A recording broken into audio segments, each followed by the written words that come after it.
일본이 청계천 폭로에 나섰다가 완전히 박살났습니다. 지금 도쿄 국토교통성의 30년 커리어가 발칵 뒤집힌 이유가 뭔지 아십니까? 복원 전 고장 4종밖에 없던 어류가 20년 만에 32종으로 8배나 폭증했거든요. 펌프로 돌리는 가짜 물길이라 비웃으며 최고 전문가를 보내 무너지는 장면을 찍으려 했죠. 그런데 그날 밤 집중호우가 쏟아졌을 때 충격적인 광경이 펼쳐졌습니다. 단 한 건의 사고도 없이 완벽하게 버텨낸 청계천. 더 경악스러운 건 그 다음이었습니다. 1급소에서만 사는 쉬리치어가 도심 한복판에서 번식하고 있었던 겁니다. 결국 일본은 본국에 보고했습니다. 청계천은 거품이 아니라 우리가 배워야 할 미래다. 도대체 어떤 일이 벌어진 걸까요? 이야기 시작에 앞서 구독과 좋아요 부탁드립니다. 여러분의 작은 관심이 더 좋은 콘텐츠를 만드는 큰 힘이 됩니다. 2025년 여름밤 11시 서울 도심에 호우경보가 울렸습니다. 빗줄기가 점점 굵어지면서 도로 위로 물이 흘러내리기 시작했어요. 청계천 진입 차단기가 일제히 내려갔습니다. 저는 그 순간을 기다리고 있었죠. 카메라를 든 채 차단기 근처에 서서 드디어 무너지는 장면을 찍겠다는 기대감으로 가득했어요. 그런데 차단기 너머에서 한 남자가 미끄러지며 난간 아래로 추락했습니다. 물살이 갑자기 빨라지면서 남자를 휩쓸기 시작했어요. 저는 본능적으로 카메라 줌을 당겼습니다. 이거야말로 제가 원하던 결정적 증거 아니겠습니까? 인공수로가 사람을 집어삼키는 순간이었습니다. 제 심장이 빠르게 뛰었어요. 손이 떨렸지만 카메라는 놓지 않았습니다. 이 장면만 있으면 일본 방송국에서 대서특필할 거라고 확신했죠. 청계천의 위험성을 전 세계에 알릴 수 있는 기회였어요. 그런데 이상한 일이 벌어졌습니다. 추락한 남자를 구하러 뛰어든 건 구조대가 아니었어요. 이미 현장에 대기 중이던 청계천 운영팀이었습니다.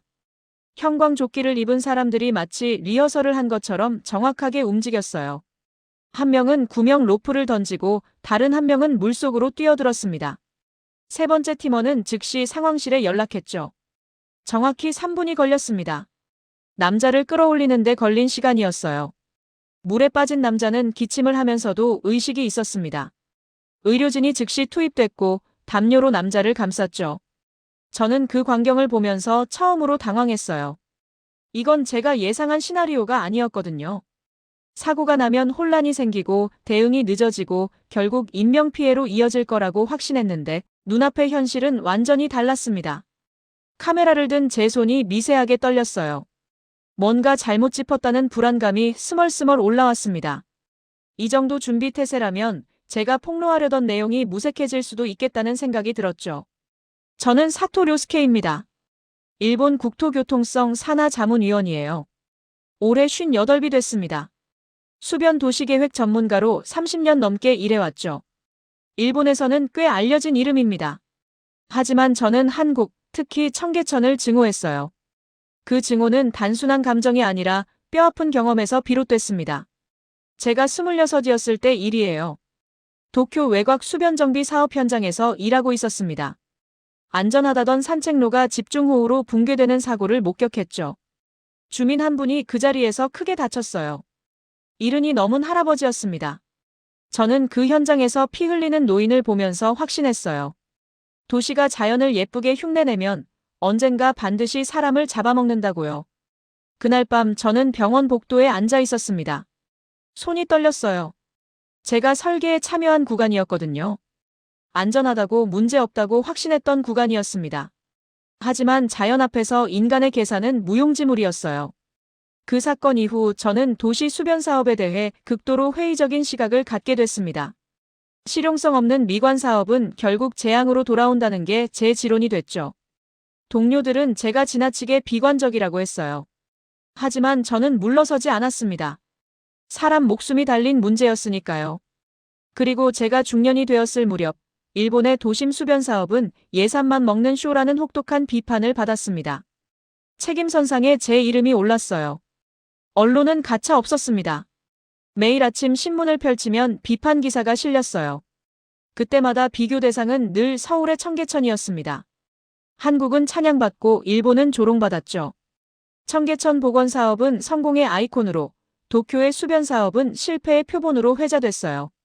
저는 그 모든 비난을 견뎌야 했습니다. 밤마다 술을 마시면서 생각했어요. 청계천이 정말 그렇게 완벽한가? 아니면 그저 홍보가 잘 된 거품일 뿐인가? 저는 후자에 모든 걸 걸었습니다. 그래서 결심했죠. 직접 서울에 가서 청계천을 무너뜨리겠다고요. 거품임을 증명해서 일본이 받은 모든 조롱을 되갚아주겠다는 복수심이었어요. 제 안에 쌓인 30년 분노가 저를 서울행 비행기에 태웠습니다.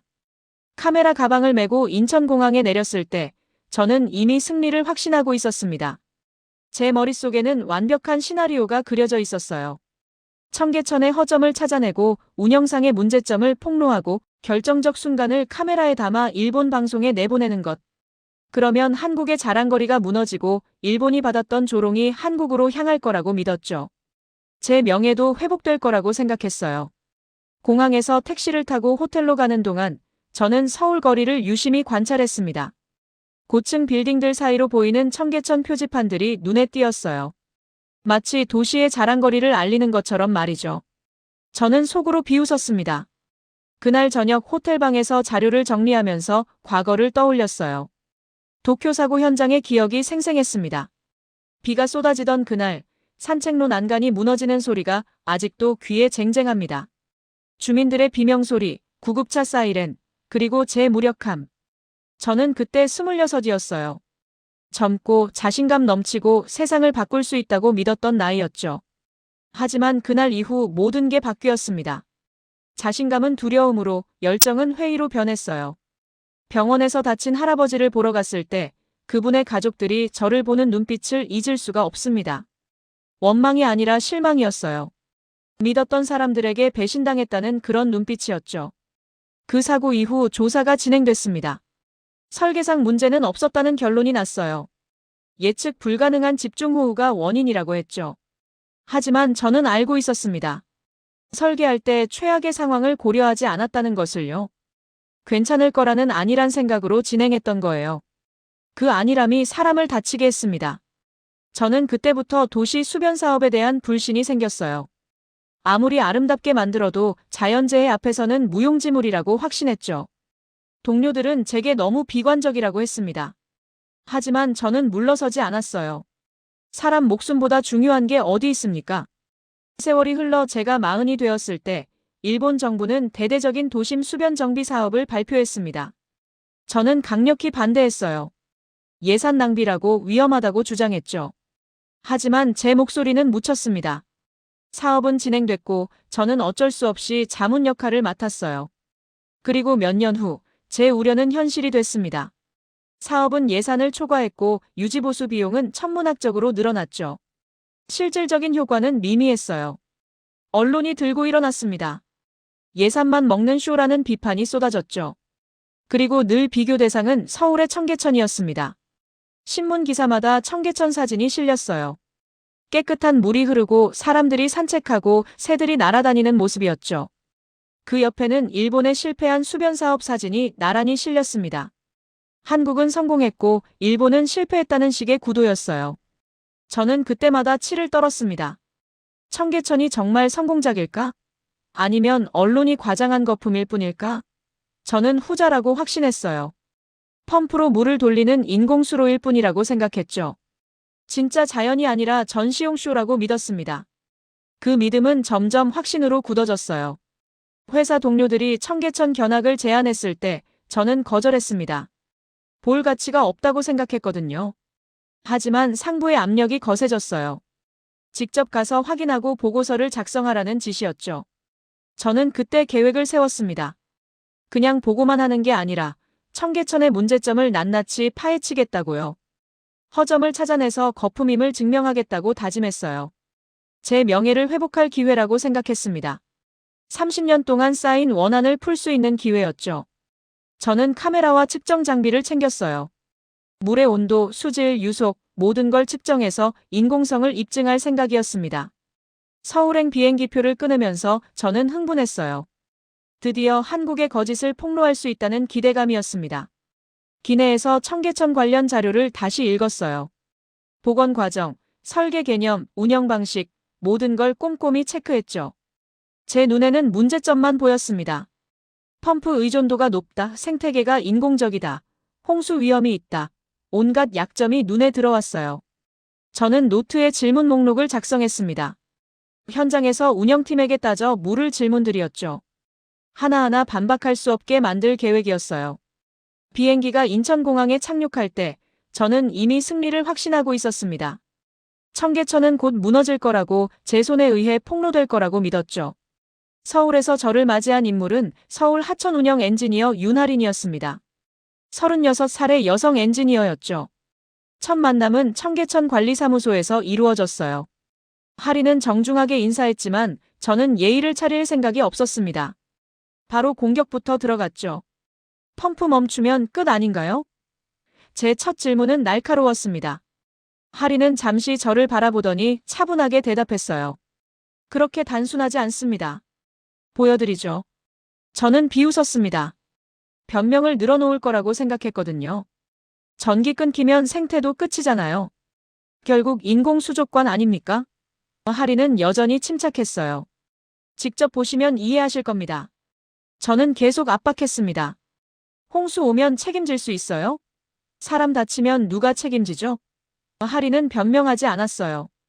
대신 책상 위에 두꺼운 파일을 펼쳐 보였습니다. 운영 로그였죠. 지난 10년간의 모든 기록이 담겨 있었어요. 차단 기준, 단계별 대응표, 실시간 모니터링 시스템까지 모든 걸 공개했습니다. 청계천은 산책로가 아니라 위기 때 도시의 압력을 빼는 통로입니다. 하린의 말투에는 확신이 담겨 있었어요. 저는 속으로 냉소했죠. 그 말, 홍보팀이 좋아하겠네요. 전형적인 관료 답변이라고 생각했습니다. 하지만 하린은 제 예상을 벗어났어요. 저를 회의실에 앉혀놓고 설명만 하는 게 아니라 바로 현장으로 데려간 겁니다. 청계천 관리센터 지하로 내려갔어요. 거대한 모니터링 시스템이 있었습니다. 벽면을 가득 채운 화면에 실시간으로 수위, 유량, 강우량이 표시됐죠. 지금 보시는 게 우리의 신경망입니다. 1분마다 업데이트됩니다. 하린이 설명했어요. 화면을 보니 청계천 전 구간이 10개 구역으로 나뉘어 있었습니다. 각 구역마다 센서가 설치돼 있었고 데이터가 실시간으로 송출됐죠. 저는 화면을 보면서도 여전히 의심했어요. 시스템이 아무리 좋아도 실전에서 무용지물이 될 거라고 확신했습니다. 실전은 다르죠. 매뉴얼대로 안 됩니다. 제 목소리에는 경험에서 우러나온 냉소가 묻어났어요. 도쿄에서 저는 완벽한 시스템이 한순간에 무너지는 걸 봤거든요. 아무리 준비해도 자연재해 앞에서는 속수무책이었죠. 하린은 고개를 끄덕였습니다. 맞습니다. 그래서 우리는 매달 실전 훈련을 합니다. 야간 훈련도 포함해서요. 저는 순간 말문이 막혔어요. 매달? 야간까지? 그 정도로 준비한다고? 하지만 저는 곧 마음을 다잡았습니다. 훈련이 뭐 대수냐, 실제 재난 앞에서는 무용지물이라고요. 제 편견은 쉽게 흔들리지 않았습니다. 30년 동안 쌓아온 확신이었으니까요. 하린은 저를 통제실로 안내했어요. 교대 근무 중인 팀원들이 모니터를 주시하고 있었습니다. 비상 상황 시뮬레이션 보여드릴까요? 하린이 물었어요. 저는 고개를 끄덕였죠. 하린이 키보드를 두드리자 화면에 가상의 집중호우 시나리오가 펼쳐졌습니다. 시간당 100mm 강우, 수위 급상승, 유입량 증가. 시스템이 자동으로 경보 단계를 격상시켰어요. 동시에 각 구역 차단 순서가 표시됐죠. 3분 안에 모든 진입로가 차단되고 5분 안에 배수 펌프가 가동되고 10분 안에 비상 인력이 배치되는 시퀀스였습니다. 저는 화면을 보면서 인정했어요. 시스템은 완벽해 보였습니다. 하지만 사람이 문제죠. 저는 다시 공격했어요. 시스템이 아무리 좋아도 운영하는 사람이 실수하면 끝입니다. 하린은 웃었어요. 비웃음이 아니라 이해한다는 듯한 미소였죠. 사토시 말씀이 맞습니다. 그래서 우리는 사람을 가장 중요하게 생각해요. 하린이 팀원 한 명을 소개했습니다. 20대 후반으로 보이는 젊은 엔지니어였어요. 입사 3년 차입니다. 하지만 비상대응 훈련을 100회 이상 받았죠. 100회? 저는 놀랐습니다. 그 정도로 훈련에 투자한다고. 하지만 저는 표정을 숨겼어요. 인정하기 싫었거든요. 하린은 계속 설명했습니다. 우리 팀은 24시간 교대 근무입니다. 어떤 상황에서도 최소 5명이 대기하고 있죠. 야간에도 주말에도 명절에도 마찬가지예요. 저는 그 말을 들으면서 생각했어요. 이 정도 인력 투입이라면 예산이 엄청나겠구나. 결국 돈으로 때우는 거 아닌가? 유지 비용이 어마어마하겠네요. 제가 말했죠. 하리는 고개를 끄덕였어요. 적지 않습니다. 하지만 청계천이 도시에 주는 가치를 생각하면 투자할 만한 비용이에요. 저는 속으로 비웃었습니다. 가치? 그건 측정할 수 없는 추상적인 개념일 뿐이라고 생각했죠. 할인이 저를 다시 밖으로 데려갔습니다. 청계천 옆 산책로를 걸으면서 할인은 말했어요. 사토시는 청계천을 물길로만 보시는 것 같아요. 하지만 청계천은 도시의 허파입니다. 저는 코웃음 쳤죠. 허파. 그런 시적인 표현으로 사람을 설득할 수 있다고 생각하나? 하지만 할인은 개의치 않았어요. 곧 비가 온다는 예보가 있어요. 직접 보시면 이해하실 겁니다. 그날 오후부터 날씨가 심상치 않았습니다. 먹구름이 서울 하늘을 뒤덮기 시작했어요. 기상청은 집중호우 예보를 발령했죠. 저는 속으로 쾌재를 불렀습니다. 드디어 기회가 왔다고요. 저는 카메라를 챙겨서 청계천으로 향했습니다. 할인도 함께였어요. 그녀는 무전기를 들고 팀원들과 계속 교신했죠. 수위 상승 중. 1단계 경계. 무전기에서 목소리가 흘러나왔습니다. 저는 그 모습을 보면서 생각했어요. 아무리 준비해도 자연 앞에서는 무력하다고요. 이제 무너지는 모습을 똑똑히 찍어주겠다고요. 제 가슴이 두근거렸습니다. 30년 동안 기다린 순간이 드디어 온 거예요. 저녁 8시쯤 빗줄기가 본격적으로 굵어지기 시작했습니다. 하늘이 무너지는 것처럼 비가 쏟아졌어요. 저는 우산도 제대로 못 쓸 정도였죠. 빗물이 얼굴을 때렸지만 신경 쓰지 않았습니다. 카메라만 보호하면 됐으니까요. 청계천 수위가 눈에 띄게 높아졌습니다. 평소보다 30cm는 올라간 것 같았어요. 물살도 빨라졌죠. 저는 카메라를 켜고 그 장면을 담기 시작했어요. 드디어 시작이다. 이제 통제 불능 상태가 될 거다. 저는 그렇게 확신했습니다. 하지만 청계천 운영팀의 움직임은 제 예상을 벗어났어요. 할인의 무전기에서 연속으로 보고가 들어왔습니다. 구역 1, 차단 완료. 구역 3, 인원 배치 완료. 구역 5, 펌프 가동 대기. 모든 게 매뉴얼대로 진행되고 있었어요. 저는 시계를 봤습니다. 경보 발령 후 정확히 5분이 지났을 때였죠. 벌써 주요 구역 차단이 완료됐다는 게 믿기지 않았어요. 밤 9시가 되자 비는 더욱 거세졌습니다. 천둥이 치고 번개가 번쩍였어요. 도로 위로 물이 넘치기 시작했죠. 저는 이제다 싶었습니다. 하지만 이상했어요. 청계천은 무너지지 않았습니다. 오히려 물이 빠르게 흐르면서 배수가 원활하게 이루어졌어요. 주변 도로는 물이 고이기 시작했는데 청계천만은 계속 흐르고 있었습니다. 저는 당황했죠. 이건 제가 예상한 시나리오가 아니었거든요. 청계천이 도시의 빗물을 빨아들이고 있었어요. 마치 거대한 배수로처럼 말이죠. 저는 카메라를 들고 여기저기를 찍었습니다. 무너지는 장면을 찾으려고 애썼어요. 하지만 찾을 수가 없었습니다. 밤 10시가 되자 상황이 더 심각해졌어요. 기상청이 호우경보를 특보로 격상시켰습니다. 시간당 100mm가 넘는 강우량이었죠. 저는 이번엔 정말 무너질 거라고 확신했어요. 하지만 청계천 운영팀의 대응은 놀라울 정도로 신속했습니다. 차단기가 일제히 내려갔고 유입 통제가 단계적으로 이루어졌어요. 곳곳에 대기 중이던 인력과 장비가 일사불란하게 움직였습니다. 저는 그 광경을 보면서 점점 당황하기 시작했어요. 30년 경력의 전문가인 제가 예측하지 못한 일이 벌어지고 있었거든요. 시스템이 작동하고 있었어요. 그것도 완벽하게 말이죠. 할인이 제 옆으로 다가왔습니다. 빗물에 완전히 젖은 얼굴로 조용히 말했어요. 우린 홍수가 올 것이라는 전제로 운영합니다. 오늘 같은 날을 위해서요. 그 말은 제 가슴을 찔렀습니다. 도쿄 사고 현장에서는 아무도 그렇게 말해준 사람이 없었어요. 우리는 늘 괜찮을 거라고 안전하다고만 했죠. 설계 기준을 넘는 재난은 일어나지 않을 거라고 믿었어요. 하지만 재난은 왔고 우리는 준비되지 않았었습니다. 그리고 결국 사고가 났죠. 저는 그때 처음으로 제 확신이 흔들리는 걸 느꼈어요. 혹시 제가 잘못 알고 있었던 건 아닐까, 그런 생각이 스쳤습니다. 저는 할인을 바라봤어요. 모든 재난을 예측할 수는 없잖아요. 제 목소리에는 방어적인 톤이 묻어났습니다. 하리는 고개를 끄덕였어요. 맞습니다. 그래서 우리는 예측이 아니라 대비를 합니다. 최악을 가정하고 준비하는 거예요. 최악을 가정한다. 그 말이 제 머릿속을 맴돌았습니다. 도쿄 프로젝트에서 우리는 최악을 가정하지 않았어요. 평균적인 상황, 일반적인 경우만 고려했죠. 그게 실수였다는 걸 이제야 깨달았습니다. 저는 입술을 깨물었어요.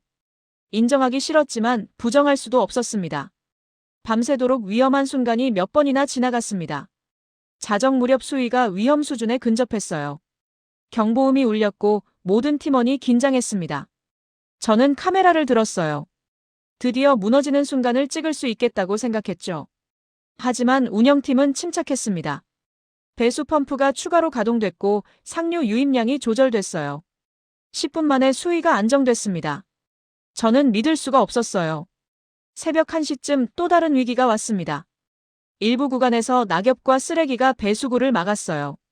수위가 급상승했죠. 하지만 이번에도 팀원들이 즉시 투입됐습니다. 방수복을 입고 물속으로 들어가 배수구를 뚫었어요. 5분 만에 문제가 해결됐습니다. 새벽 3시쯤 저는 처음으로 감정이 흔들리는 걸 느꼈습니다. 이게 쇼가 아니라 진짜 인프라라고? 청계천이 실제로 도시를 살리고 있다고? 저는 믿고 싶지 않았어요. 하지만 눈앞의 현실은 부정할 수 없었습니다. 비는 계속 쏟아졌고 청계천은 그 모든 물을 받아내면서도 무너지지 않았어요. 주변 저지대는 침수됐지만 청계천 주변은 안전했습니다. 오히려 청계천이 도시의 빗물을 빨아들이면서 피해를 줄이고 있었어요. 저는 카메라를 내려놓고 한참을 멍하니 서 있었습니다. 제 30년 확신이 단 하룻밤 만에 흔들리고 있었어요. 할인이 다시 제 옆으로 왔습니다. 힘드시죠? 커피 한잔 하시겠어요? 저는 고개를 끄덕였어요. 우리는 가까운 관리 초소로 들어갔습니다. 따뜻한 커피를 손에 쥐고 앉았죠. 젖은 옷에서 물이 뚝뚝 떨어졌지만 신경 쓰이지 않았어요. 제 머릿속은 온통 방금 본 광경으로 가득했습니다. 할인이 말했어요. 처음엔 다들 의심합니다. 펌프로 돌리는 가짜 하천이라고요. 하지만 청계천은 서울의 폐를 담당하는 기관입니다. 숨쉬는 통로예요. 저는 커피를 한 모금 마셨습니다. 쓴맛이 입안에 퍼졌어요. 제 마음처럼 씁쓸했습니다. 30년 동안 쌓아온 확신이 무너지는 게 이렇게 고통스러울 줄 몰랐어요. 창밖을 보니 비가 조금씩 약해지고 있었습니다. 새벽 4시가 넘어가고 있었죠. 할인의 무전기에서 보고가 들어왔어요. 전 구역 안정. 수위 하강 중. 저는 그 말을 들으면서 생각했습니다. 정말로 버텨낸 거구나. 청계천이 서울에서 가장 위험한 밤을 견뎌낸 거예요. 그것도 단 한 건의 사고 없이 말이죠. 저는 도쿄의 그날 밤을 떠올렸어요. 산책로가 무너지고 사람이 다치고 혼란이 가득했던 그 밤. 만약 우리도 이렇게 준비했더라면 사고를 막을 수 있었을까요? 저는 고개를 저었습니다. 이미 지나간 일이었으니까요. 그래도 생태는 가짜잖아요. 저는 끝까지 물고 늘어졌습니다. 결국 인공적으로 조성된 환경이고 자생력이 없어요. 펌프 멈추면 다 죽는 거 아닙니까? 할인은 고개를 저었어요. 내일 보여드릴게요. 직접 확인하시면 됩니다. 저는 반신반의했죠. 생태? 도심 한복판에 진짜 생태계가 있을 리 없다고 생각했습니다. 하지만 동시에 궁금하기도 했어요.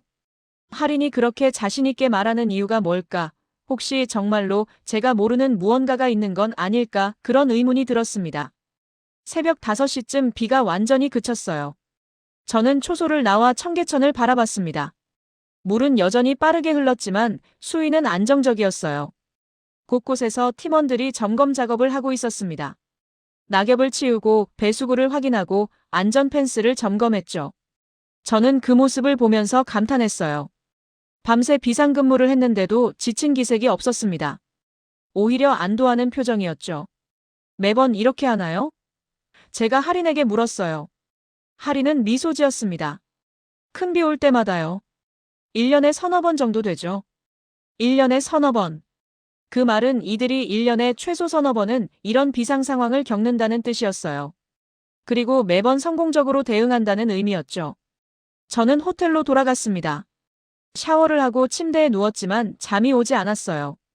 머릿속이 복잡했습니다. 제가 보려고 했던 건 실패였어요. 청계천이 무너지는 장면, 시스템이 작동하지 않는 모습, 혼란에 빠진 운영팀. 하지만 본 건 정반대였죠. 완벽한 대응, 훈련된 팀워크, 그리고 살아남은 도시. 저는 천장을 바라보며 생각했어요. 제가 틀렸던 걸까요? 30년 동안 믿어온 게 모두 잘못된 걸까요? 아침 9시에 할인에게서 연락이 왔습니다. 준비되셨으면 생태조사 구간으로 모시겠습니다. 저는 서둘러 옷을 입고 나갔어요. 할인은 약속대로 저를 청계천 조사 구간으로 데려갔습니다. 홍보용 포인트가 아니라 실제 생태조사가 이루어지는 구간이었죠. 여기는 관광객들이 잘 오지 않는 곳입니다. 조용해서 생물들이 더 활발해요. 할인의 설명을 들으면서 저는 물속을 들여다봤습니다. 처음엔 아무것도 보이지 않았어요. 그냥 흐르는 물일 뿐이었죠. 하지만 눈이 적응되면서 조금씩 보이기 시작했습니다. 물고기들이 있었어요. 단순히 몇 마리가 아니라 떼를 지어 다니고 있었습니다. 저는 무릎을 꿇고 더 가까이 들여다봤죠. 할인이 설명했어요. 저기 보이시죠? 저 작은 물고기들은 올해 태어난 치어입니다. 치어? 저는 깜짝 놀랐어요. 방류한 거 아니에요? 할인이 고개를 저었습니다. 자연 번식한 겁니다. 방류해서 유지하는 쇼라면 세대가 이어지기 어려워요. 하지만 여기선 번식이 일어나고 있습니다. 저는 숨이 멎는 것 같았어요. 번식? 도심 한복판에서? 이게 정말 가능한 일인가요? 할인은 계속 설명했습니다. 수질이 유지되고 먹이 사슬이 작동하고 있다는 증거죠. 치어가 살아남으려면 적절한 수온, 깨끗한 물, 그리고 먹이가 필요해요. 모두 갖춰져 있다는 뜻입니다. 저는 할 말을 잃었어요. 물속을 더 자세히 보니 수초도 자라고 있었고 작은 곤충들도 보였습니다. 할인이 손으로 물속을 가리켰어요. 저기 돌 밑을 보세요. 저서생물들이 보이시죠? 저는 눈을 가늘게 뜨고 봤습니다. 정말로 작은 생물들이 돌 사이를 기어다니고 있었어요. 물이 깨끗하다는 지표종들입니다. 오염된 물에서는 살 수 없어요. 할인의 설명을 들으면서 저는 깨달았습니다. 이건 단순히 물을 채워놓은 수로가 아니었어요. 진짜 생태계였습니다. 생명이 순환하고 먹이 사슬이 작동하고 세대가 이어지는 살아있는 공간이었죠. 제가 그토록 부정하고 싶었던 진실이 눈앞에 펼쳐졌습니다. 저는 천천히 일어났어요. 다리가 후들거렸습니다. 이게 정말... 저는 말을 잇지 못했습니다. 할인은 저를 이해한다는 듯 미소 지었어요. 처음엔 저도 믿기 어려웠어요. 하지만 데이터가 말해줍니다. 청계천은 살아있어요. 저는 고개를 끄덕였습니다.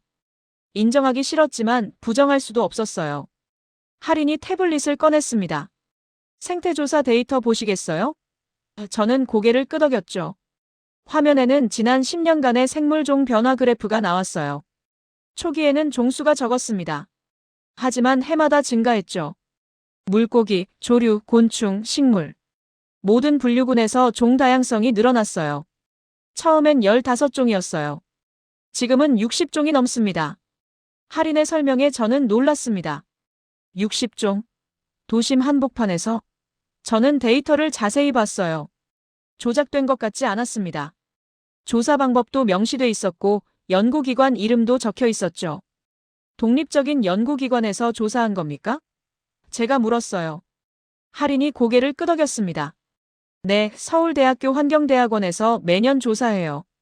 우리가 의뢰하지만 조사와 분석은 완전히 독립적으로 진행됩니다. 저는 그 말을 듣고 안심했어요. 적어도 데이터 조작은 아니라는 뜻이었으니까요. 하지만 여전히 의문이 들었습니다. 펌프 없이도 생존할 수 있나요? 제 질문에 할인은 잠시 생각했어요. 솔직히 말씀드리면 완전히 자립적이지는 않아요. 펌프가 멈추면 수위가 낮아지고 일부 생물은 영향을 받겠죠. 하지만 완전히 죽지는 않습니다.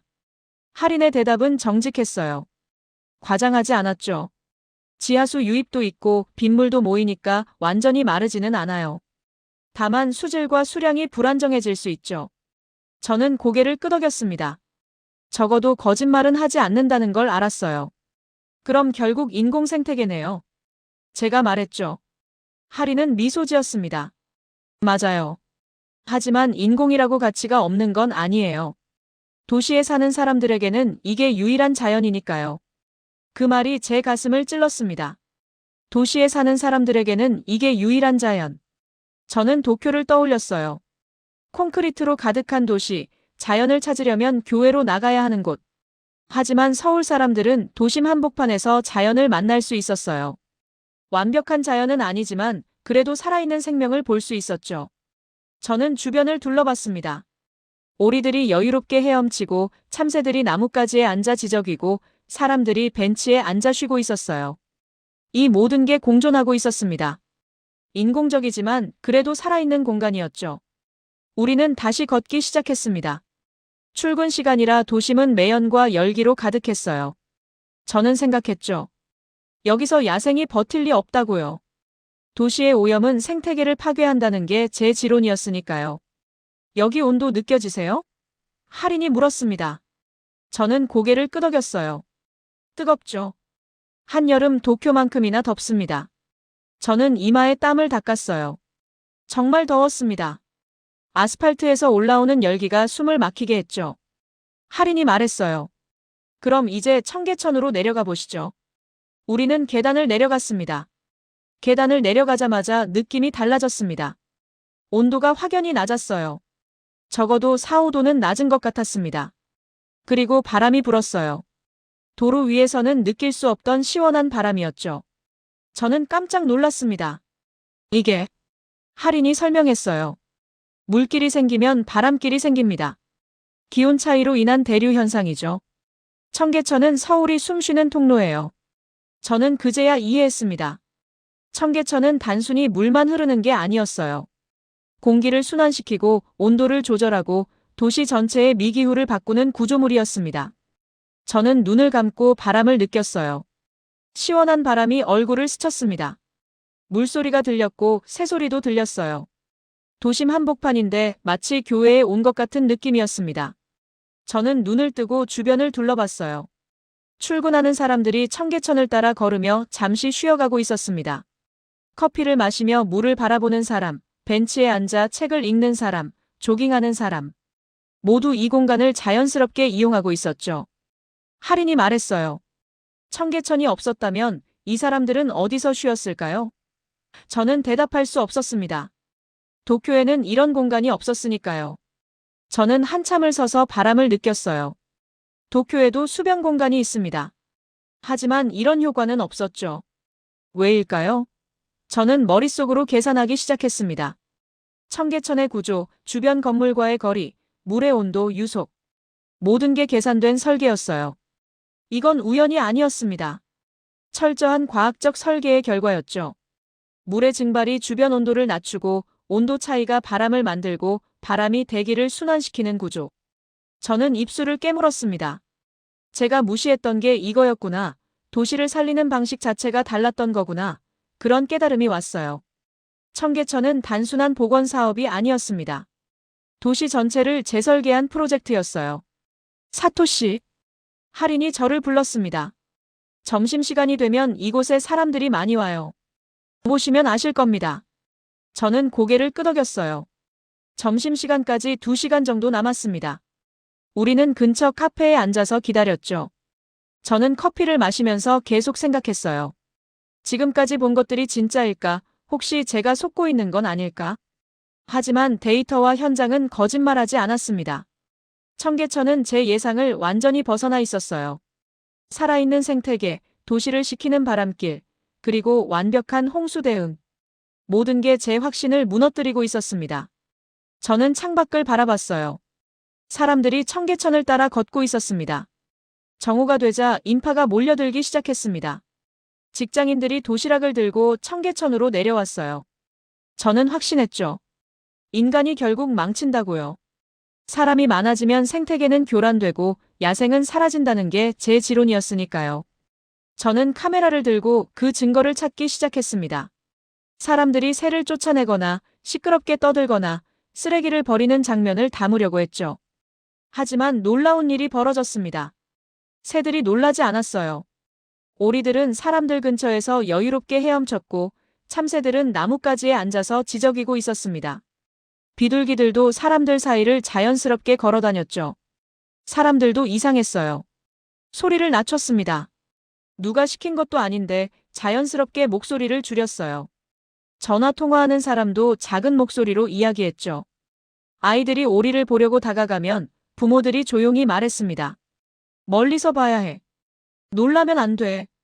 그 광경을 보면서 저는 충격을 받았어요. 이건 규칙이나 단속의 결과가 아니었습니다.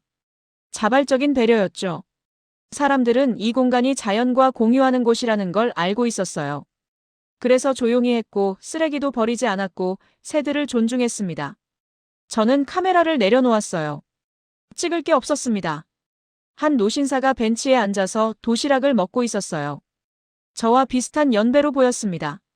백발의 안경을 쓴 모습이 제 아버지를 닮았죠. 저는 다가가서 조심스럽게 물었습니다. 새들이 시끄럽지 않으세요? 노신사는 도시락을 먹다 말고 저를 봤어요. 그리고 웃으며 대답했습니다. 가족이 밥 먹고 떠드는데 시끄러울 게 있나요? 그 한마디에 저는 완전히 무너졌습니다. 가족. 그 노신사는 새들을 가족이라고 표현했어요. 사람과 자연이 함께 사는 공간, 그게 청계천이었습니다. 저는 할 말을 잃었어요. 노신사가 계속 말했습니다. 젊었을 땐 이런 곳이 없었어요. 청계천은 더러운 하수구였죠. 복원하고 나서 이렇게 됐어요. 이제 매일 와요. 여기 오면 마음이 편해져서요. 저는 그 말을 들으면서 생각했어요. 이게 바로 청계천의 가치구나. 단순히 물이 흐르는 게 아니라 사람들에게 평화를 주는 공간이구나. 노신사는 도시락을 다 먹고 일어났습니다. 좋은 하루 되세요. 인사하고 떠났죠. 저는 그 자리에 그대로 서 있었어요. 노신사의 말이 계속 머릿속을 맴돌았습니다. 가족이 밥 먹고 떠드는데 시끄러울 게 있나요? 저는 주변을 둘러봤습니다. 점심을 먹는 사람들, 산책하는 사람들, 책을 읽는 사람들. 모두 이 공간을 자연스럽게 즐기고 있었어요.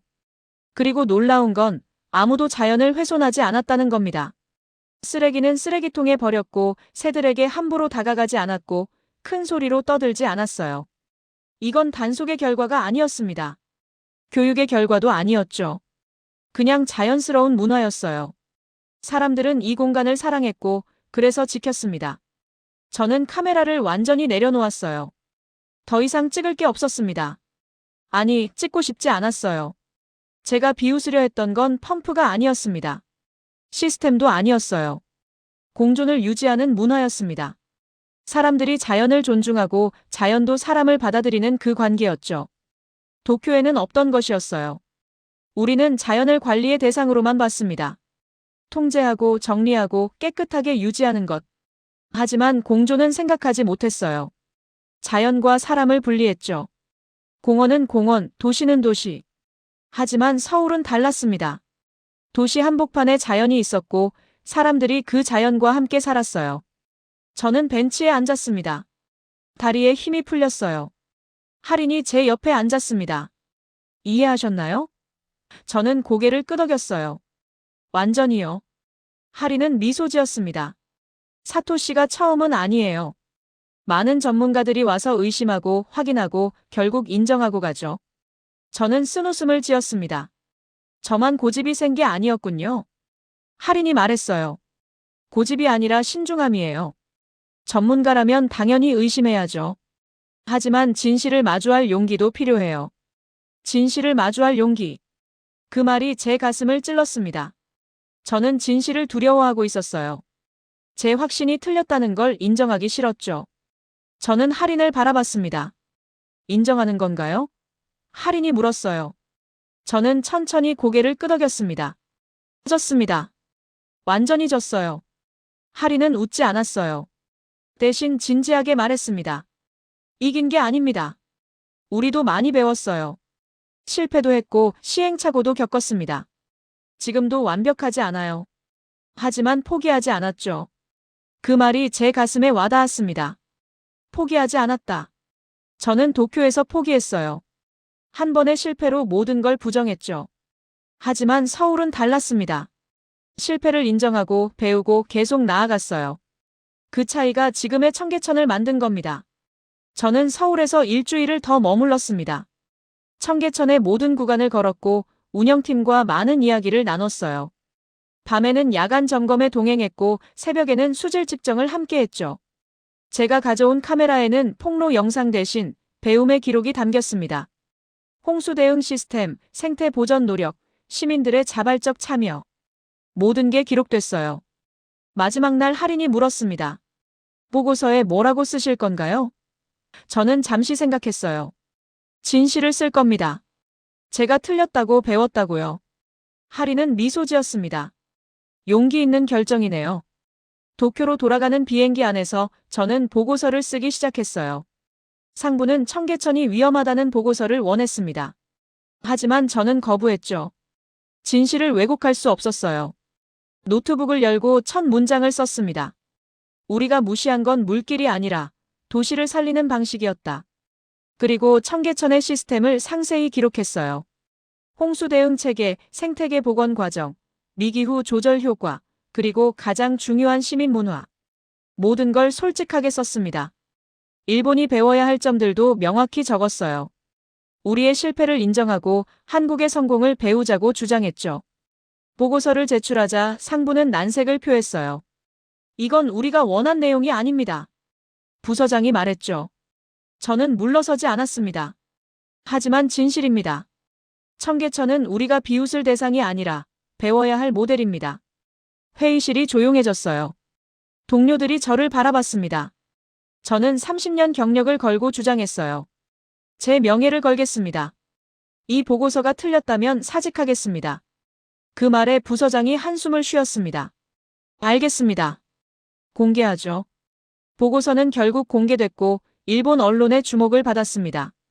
비판도 있었어요. 친한파로 돌아섰다는 비난을 들었죠. 일부 동료들은 저를 배신자라고 불렀습니다. 하지만 더 많은 사람들이 공감했어요. 젊은 엔지니어들이 제게 연락했습니다.